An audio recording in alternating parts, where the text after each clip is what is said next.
What's up, team? Welcome back to the Huddle. We are your weekly playbook to help get you gain forward progress in your flooring career.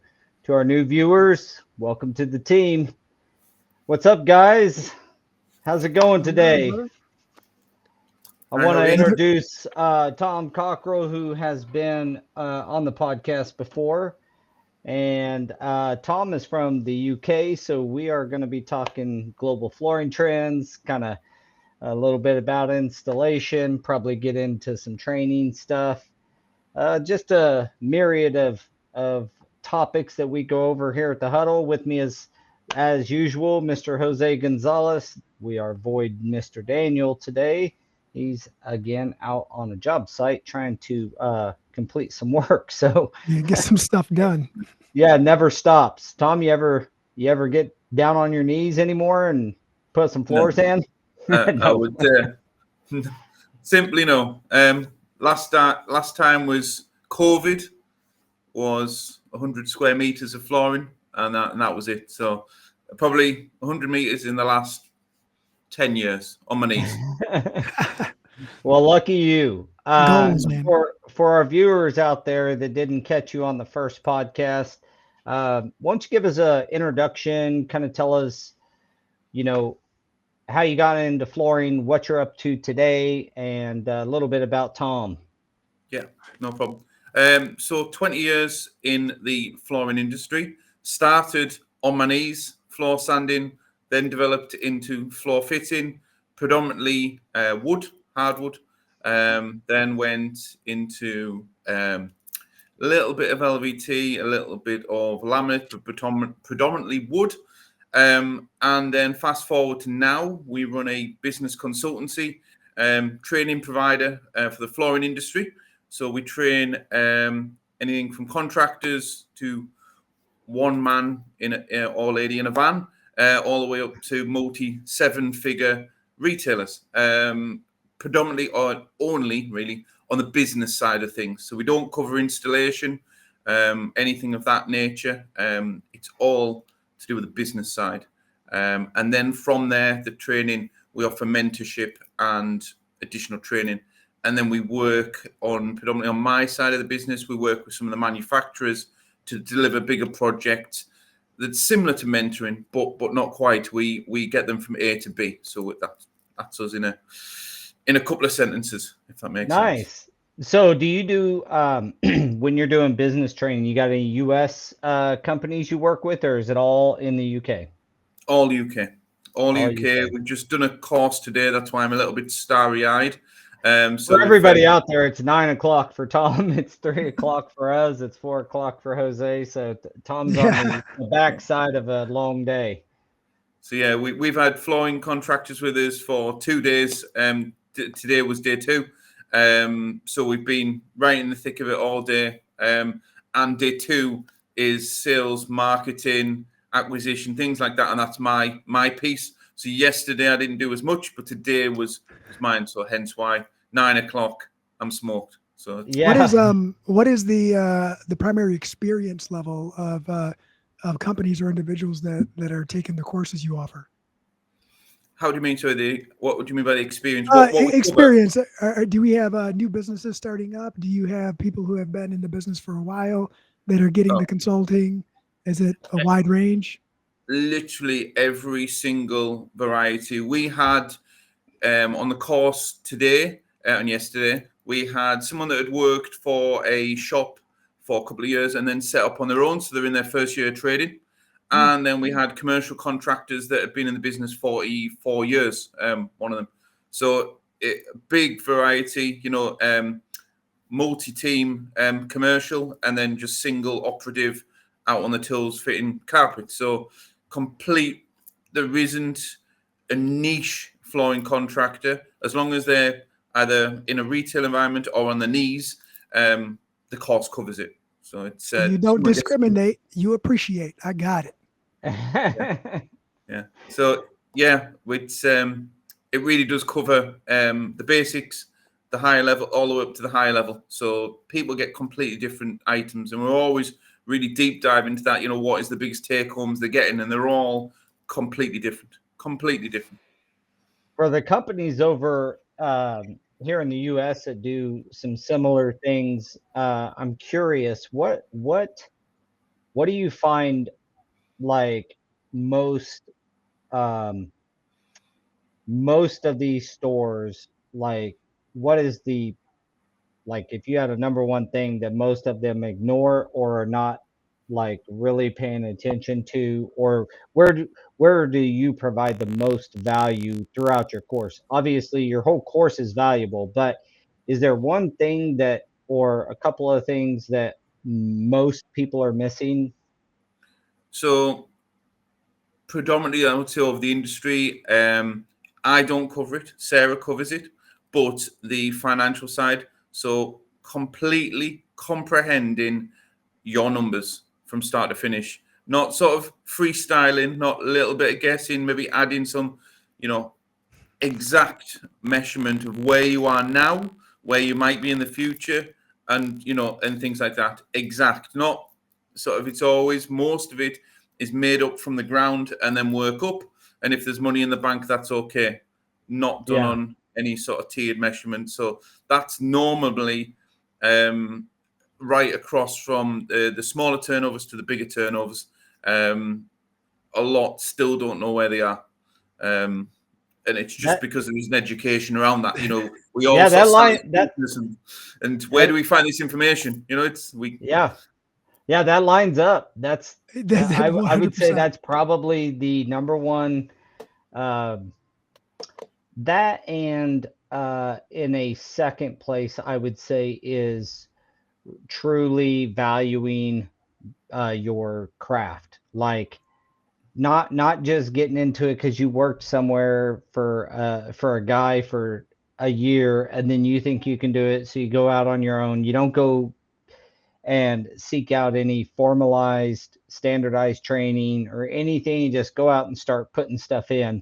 Those are probably two biggest problems that Yeah. need solved over here. Because if guys don't know that they're making a profit or not, and you don't know where your numbers are, you don't know, you know, any baseline of break even for your business, then that's a problem. I mean, that's you literally don't have a business. You're kind of doing a hobby if you don't know that stuff. Yeah, you're just And then trading. second, yeah, and then secondly is truly valuing the some type of standardized uh, installation standards, seeking out the craft, trying to be the best that you can absolutely be.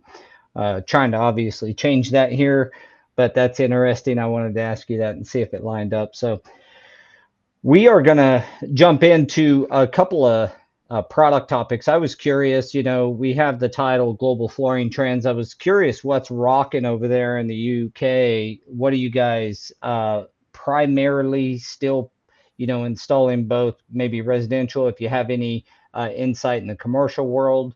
Jose does some residential over here in the US side. I do all commercial, so I was going to kind of compare what's trending. So I've got three different elements to this. One is selfish, one is trendy, and then I'll cover commercial as well. So Okay. I'll go with the selfish one first. Selfish one being hardwood, because that's my background, that's my passion. Still get excited about it, even though it may be a little bit sad about timber flooring. And over the years, especially since COVID, the price has gone significantly up. Transport is up. So it became a point where it really got expensive when LVP was so also coming into the market. So that seemed a better option. But what I'm now seeing, that manufacturers have lowered the price of entry a little bit, and there seems to be a little bit more of a buzz around wood. It may be me, because I did feel like there was a dip, and I feel like we're at the end of that dip and we're coming back out, and people are really we're seeing the carpet guys saying, I want to learn more about wood. I need wood in my retail store. A little bit more excited about it. So I'm seeing that.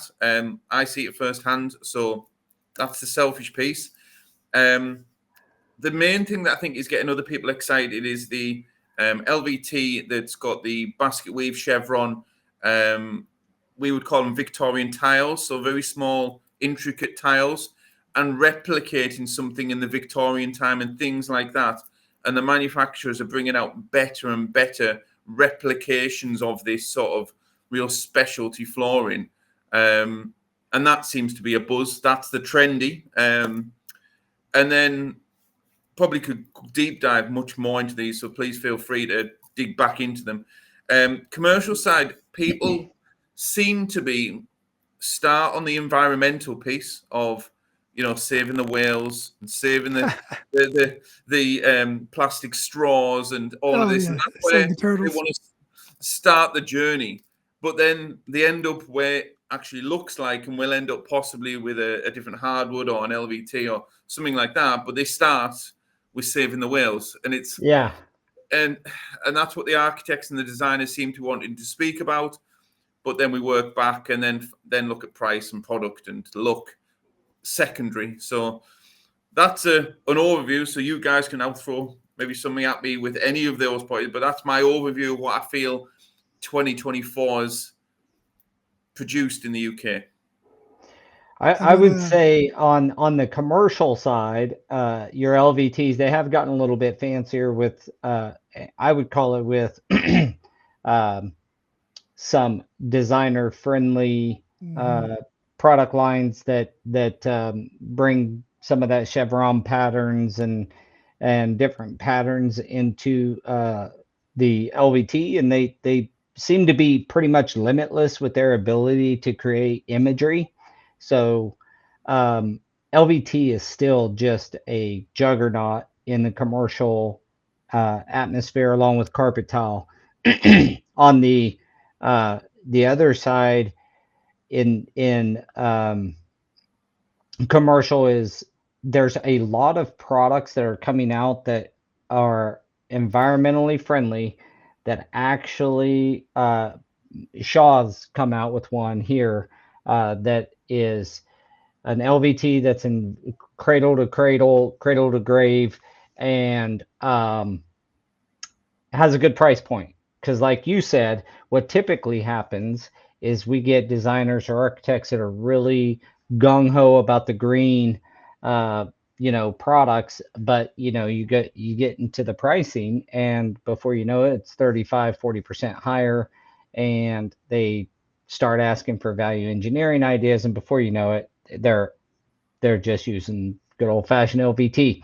So here in the last month or two, we've been shown multiple products at my office that are environmentally friendly, PVC free, good imagery, good testing, all that stuff. So that's starting to hit the market. It not quite so much in 24, but I can see it going haywire in 25. So that's the commercial side. I don't do enough residential to other than tile to really have a opinion, but I know Jose does. What are your thoughts, Jose? How's it compare? Well, so far, spot on with the commercial, right? Everybody wants something that appears to be custom and one of a kind for their facilities, their hospitals, their schools.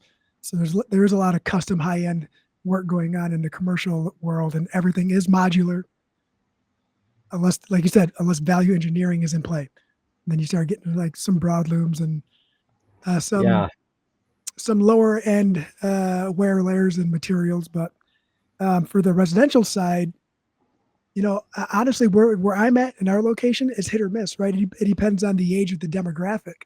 The older demographic is still wanting some of that nostalgic feeling. I mean, there's no more carpet around toilets. I will say that. Like thank God. That's going away. And if they request it, we explain to them the implications that come along with that.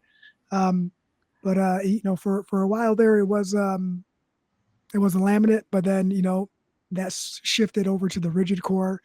SPCs were getting very popular because of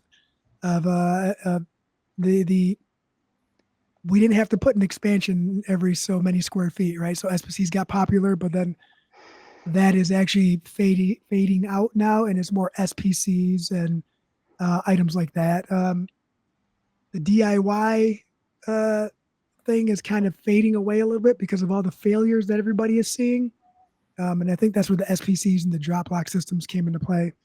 Well, they were positioned in the market, and I don't know. I'd love to hear your opinion or how it worked over in the UK, but all the DIY products were positioned as like, you don't have to know anything to put this down. You don't have to have any like the we did a podcast where we got on TikTok and looked at some of these things, and it was hilarious. They But at the they same did very time, good at their marketing. They were very, very good at their marketing. yeah, they just And made it like the stay-at-home mom can put it in, and yeah, truth is you still have to have the floor prepped correctly and all these things.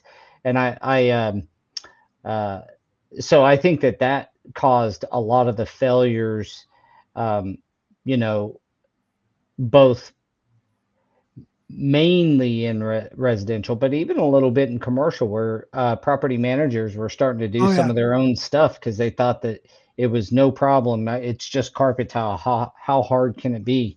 So, did you guys experience that same thing over there? Exactly the same, where the die-hard installers sort of tried it and then avoided it and realized you may as well just, most of the real the normal contractors are sticking everything down with the LVT. So then when they see in the DIY market, you've got something, fully waterproof, can supposedly fit together as well as a 12 mil laminate. Go over an unlevel subfloor, and then when it gets to it, it just snaps and comes apart. Yeah. It's yeah. So yeah, it very quickly seems to have swerved, and possibly even, I haven't seen it, but there was talk more of either a lot thicker, sort of up to 14 mil versions, and then also back to a laminate to swerve back into that DIY, easy click, easy install. If the subfloor isn't quite right, it'll take it.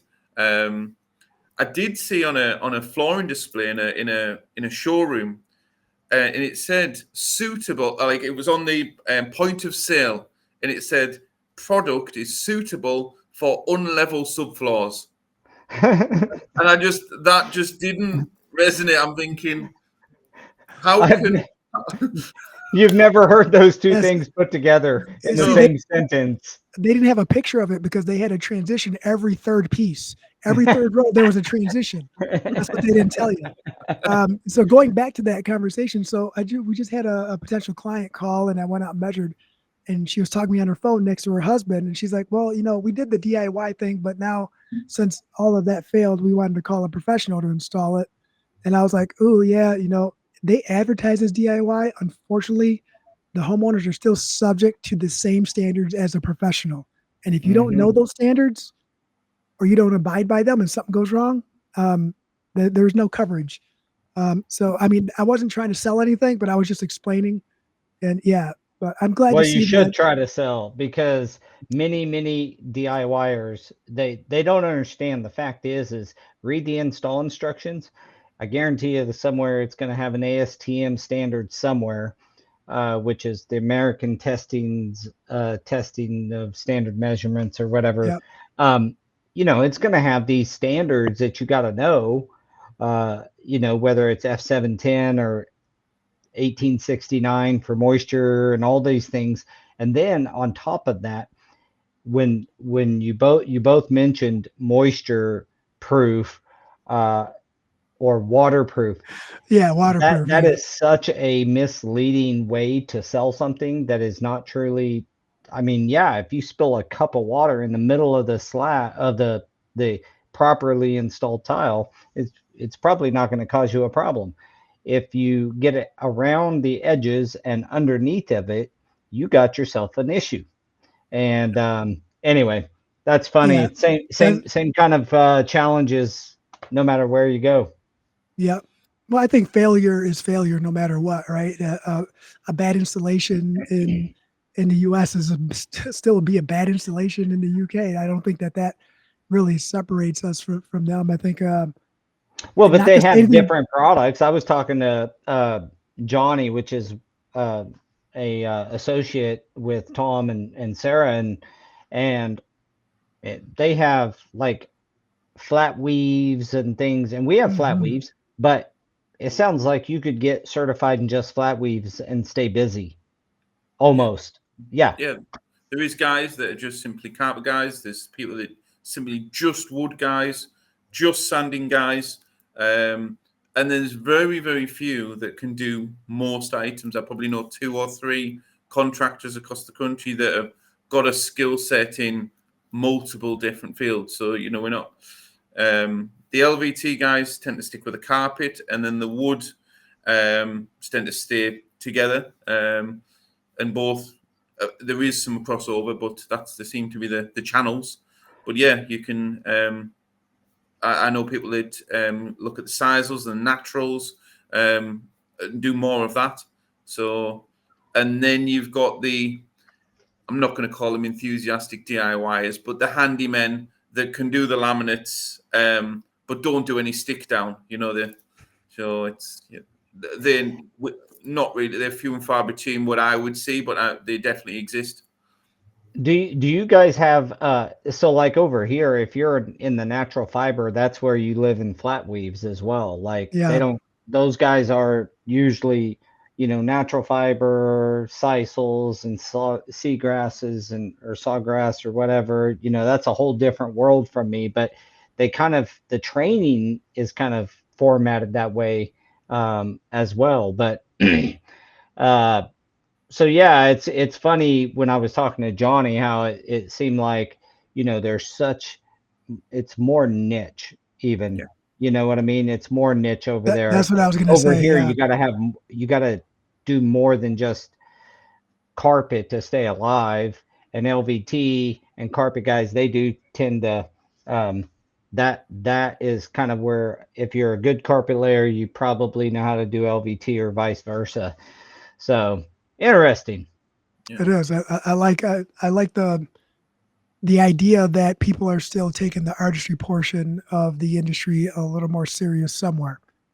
And the way you explained it, that's how I interpreted it.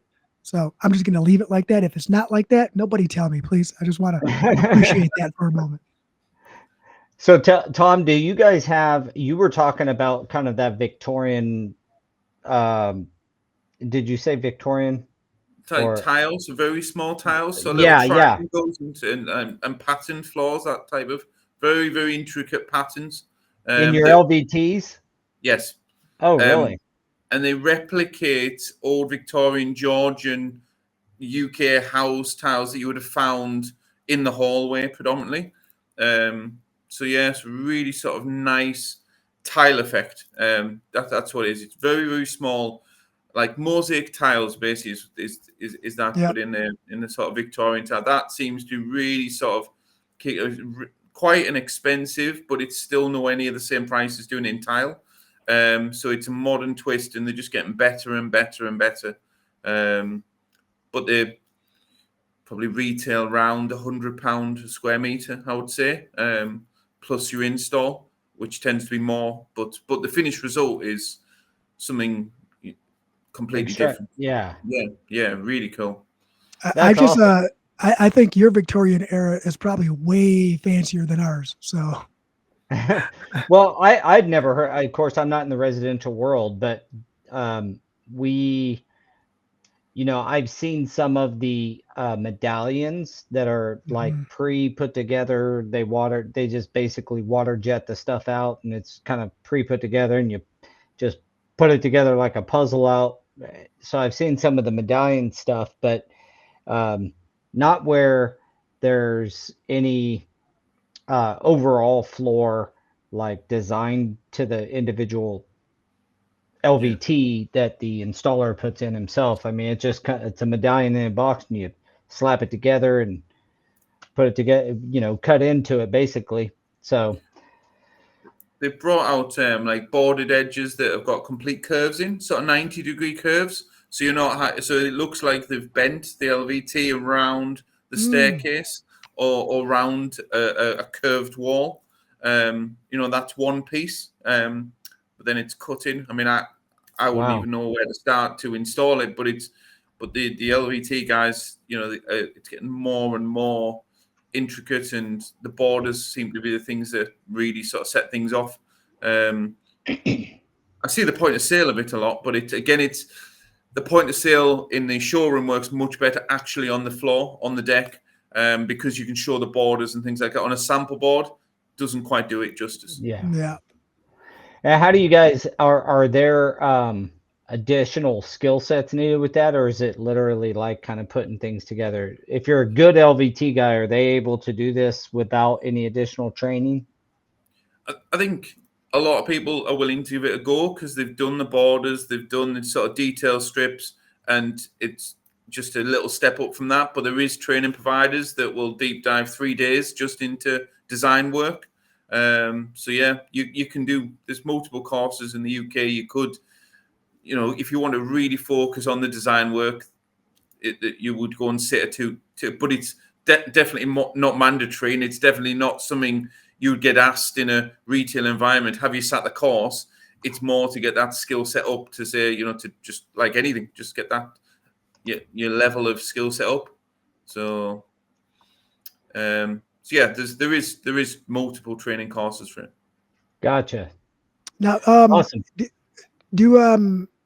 Is there a big need for continued education and the training there, both on the business side and the installation side? Like, do more people lean towards consulting or receiving consulting and then educating themselves for their discipline? We're the only training provider for business in the UK. There is no one else. You can go and do generic business training, but there is no one that focuses only on the flooring industry. So we're kept busy enough, thankfully. But I definitely have seen a huge increase in the last three or 4 years of manufacturer training, other training providers setting up. When I was out on the tools, you were lucky to get training maybe once every 3 or 5 years with something, and it would be more like not even a club, but like, an accreditation. You needed to do some commercial work to do sports floors or things. So to do operations on that, you needed the badge that was approved by the manufacturer. Now you could ring up 10 UK manufacturers tomorrow and say, I'd really like to bring the guys down to do some training. And they would do it. They would take you out to dinner. They would show you the products and really give you, yes, it's a sales ploy to get you to buy more of that product, but it's based on education. So they're not going to try and sell you anything. What they're going to show you is the technology behind their product. And then you can do your own due diligence and choose the best suppliers. But the education they're doing is by real guys that have been on the knees. And I think it's completely underutilized, where, yes, the sales reps, the area sales managers are trying to get people on these training. They're free. But I think the contractors should be taking time out of their day, their month, to do a couple of these, because I've done quite a few. And every time I've learned something new, and I've got an ulterior motive, because I'll go and try them and then recommend them to my clients and things. So why don't you take your guys on this? But I want to go and sit it, because I won't refer it if I've not done it myself. But every time I've been to a different one, there's something else I thought that was worth coming for. And these are 2 and 3 hour journeys to go. So it's not huge, maybe compared to the States, going right across the one side to the other. But, most of these are in reach 2 to 3 hours of people in the UK. So it's but manufacturing, yes. We talk about this all the time, how often we find that people do not take trainings, and there are some free ones from similar situation where you got manufacturers that will do it, but again, you got days off, travel, hotel, and not producing seems to be the biggest thing. So having a merit-based or accredited-based reward system, which is what Go Carrera and the Hammer rating, which we're doing some kind of overhauling on all this, but that's where that all comes from, is like really good guys that have good Hammer ratings or good scores should get paid more, and they should be able to display to the end user why they're worth more. And that might solve that problem of taking off a day or two, because it does have a future reward in you being able to get more money from the marketplace. Yeah, and Yep. that's there's no way of that in the UK, where you could have done every course and you could have someone that's done no courses and never been to any sort of education, and they could be expected to be paid the same. Maybe. Well, and how would anybody know? Like, how's the end user know? You got you and me standing next to each other. I've never taken a course in my life, but I worked for this guy for 6 months and think I know what I'm doing. And you've taken every course there is and have these certifications, and you even got a certification badge on your van. Unfortunately, the end user or the purchaser often doesn't know anything about it. Like that, I know plenty of flooring guys that are on our network that don't even know where to go get certified or go Yeah. get different trainings, let alone a homeowner or a general contractor or somebody trying to hire you to do a job. They just don't know. So how do you tell? And so having a way to market yourself from a skills perspective and provable that you're a higher quality installer than this other guy can validate why you are 20, 30, 40, whatever percent higher than him.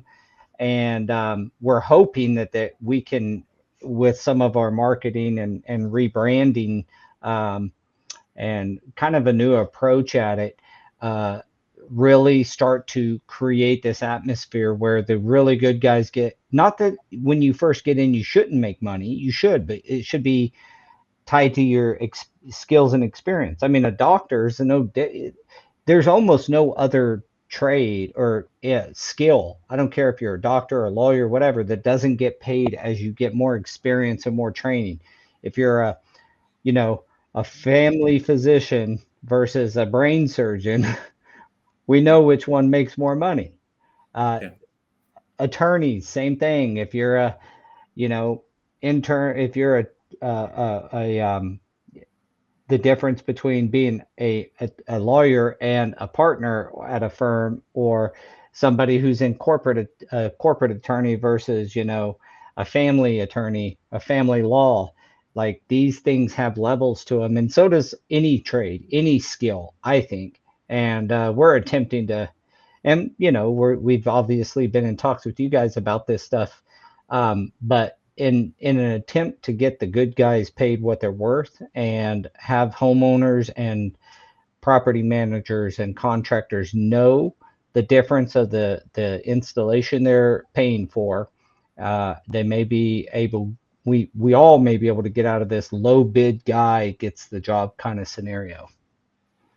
I think it's very similar to the not the hammer rating, but the business training we do is not something revolutionary. It's not a golden key. It's not a big bag of cash. What it is making you stand out from the crowd. It's making you systemize your sales, your marketing, your recruitment, your finances, because we all start predominantly maybe on our knees with one person or on our own, and then we basically guess our way through the business. Yes, we if we do training or we learn from other people, we can fast forward that.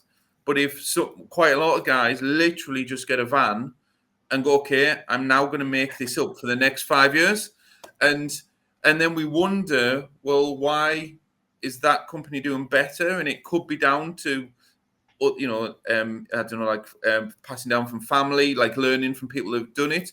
But if you haven't got anyone to learn from, it's so that coupled with accreditation would get you, let's say, a startup business from 0 to 5 years. If you worked, let's say, your hammer rating up, but then also took the education on the business side, because I remember when you would first set up, you would charge a reasonable rate to win the work, because you feel your standard is, well, I'm just learning, so I'll just charge this. But if you change your mindset to a 5-year, 10-year mindset at year one, the cash will start to come in a lot quicker.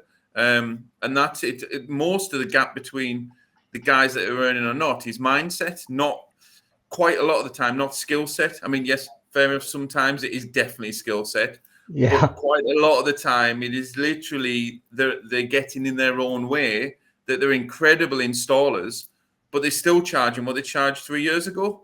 And it just doesn't make, well, it does make sense, but they get stuck on this wheel of like just continuously doing the same thing, but getting the same results.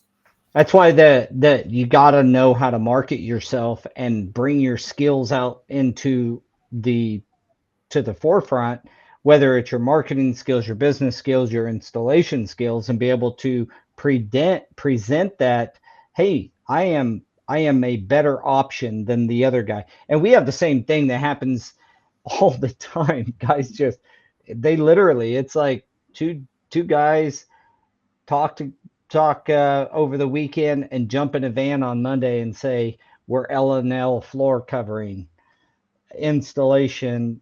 Boom, I mean, give us work. And they don't set up a company. They don't have a bank account. They don't know how, the rules for insurance, like all these things. And they just fumble one thing after another until they figure it out.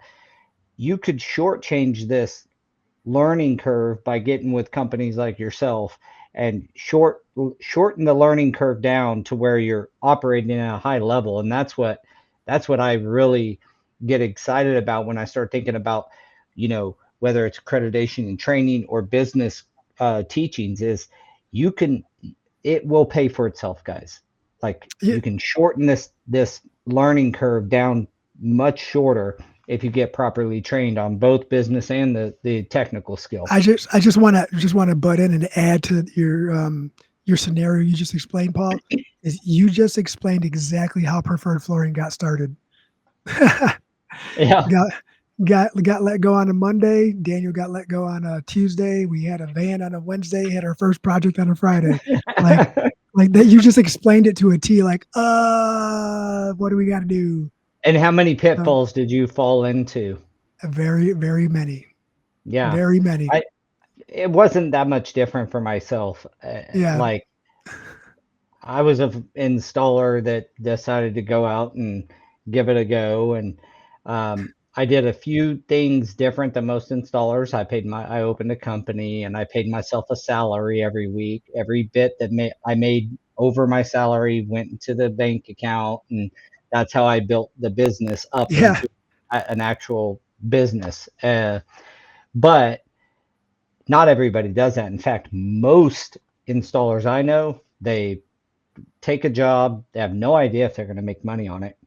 They do the job, they pay their help, and then they hope that there's some money left over at the end of the day. And if there is, great. If there's not, they gripe that the market doesn't pay enough. As opposed to what you're talking about, Tom, is like actually setting yourself apart so that you can clearly identify, so that your customer can clearly identify why you're worth more money. If you're charging the same today as you did 3 years ago, then there's another way. There's a better way, and you should search that out. That's my opinion. That's pretty spot on. And I think if it could be accredited, I think it could probably give the homeowner or the commercial more. You have to do it with gas and electric in the UK, so why not do it with flooring? But even on a smaller scale, which I think was a real take home for me, we do very similar training for the last 3 or 4 years, and then we did some pre-qualification on the telephone. So a client rings in to your shop or while you're out in the van, and most people just pick the phone up and just answer it like a normal. And what we actually did was we did 40 minutes training. But what I did was one of our clients led the training, and she was a husband and wife team. So she ran the office and he went out installing. And so she would answer the phone, take a couple of details, go out with some carpet books in her car, and then say, choose your samples. And then they would then do a quote. And that was it. That was the system, because what else do you do? But in 4 years, since then she's been working with us and took other training, even like from different business training. And she's formalized this complete structure: how to answer a phone, how to work out if the client really is that client for you, shows value on the phone, shows interest in the client, and probably only goes out to 60% of the people that have called through. Sometimes gives prices over the phone if she thinks it's relevant. But now all of the work she's doing is at this higher level. Her husband's over the moon because all the clients pay really quick. There's never any confusion about product choice, anything like that. And it's just so simple. She uses a prompt sheet on every single call. That's it. So again, there's no golden key, no magical wand. It's a prompt sheet. And that's every single, and this is just residential install.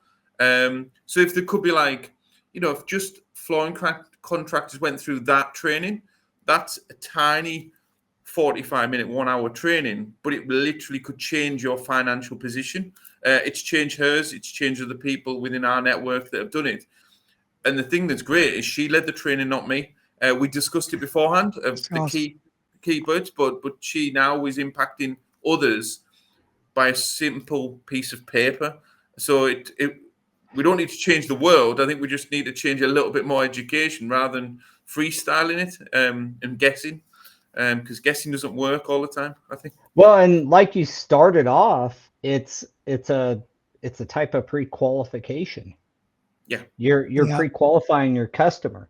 And if you as a premium installer would do that, and just don't take the clients that are not willing to pay for a little, for the extra work or the extra, not even extra, the premium type installation where with a company or with a flooring installer who is going to be there in 6 months. That's another big problem, like that plagues, I would say, the industry's visual from like, we don't have the best optics because people, an installer will do a job and in 6 months he's nowhere to be found. It doesn't have the same number, doesn't have the same van, doesn't have the same business name, may not even be around at all, or if he is, he may not be under the same name, or like, it's just, and a lot of that comes from just not getting proper business training on, because that's what you're doing. You're starting a business. Even if you're just installing, you're starting a business. So understanding your metrics and then really being a professional at what you are. You're a technician a lot of times in the beginning. Be a pro at being that, and take pride in it. And I think the more we can push as an industry towards that, the healthier the industry gets.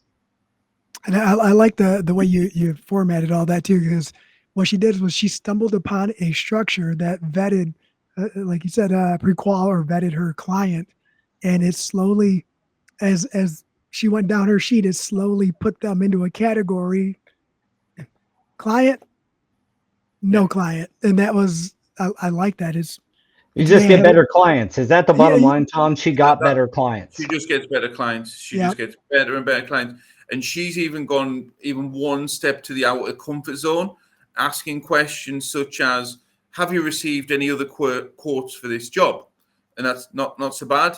And that's the first piece of it. But then the second piece of, what are you looking to get from me that the others haven't given you? Like questions like that at the first, brilliant sales question. But which contractors ask that type of question?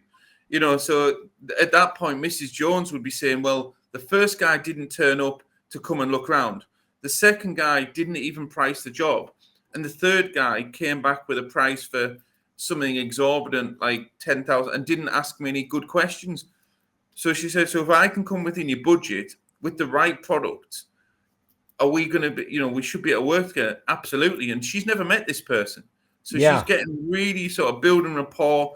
And it's not staged. She's using her personality, her sort of professionalism. None of it's staged. She just has the prompt sheet so she doesn't forget. And then she also has the technical side and things like that, so she can refer back to the sheet. And it's every single call, one piece of paper. And it's worked multiple times for other people. But I think it was just great that we deep dived in it on a Zoom like this with all of our clients across the country. And it was like, everyone's took something from it. I've took something from this. That's it. Yeah. And, Well, and that's a beauty of a training, and you mentioned it earlier, is you're probably going to learn something. A Yeah. lot of the other stigma around flooring guys is like they think they already know it. And I always tell this story. We have two guys uh, that have subbed from us for a long time. One of them's now out of the industry, but him and his brother, they were called the McDaniel brothers. One of them still works for us, but they had been doing carpet for a lot of years, and we ended up having a course here in Wichita, and they went to R1, R1, R2, and then C1.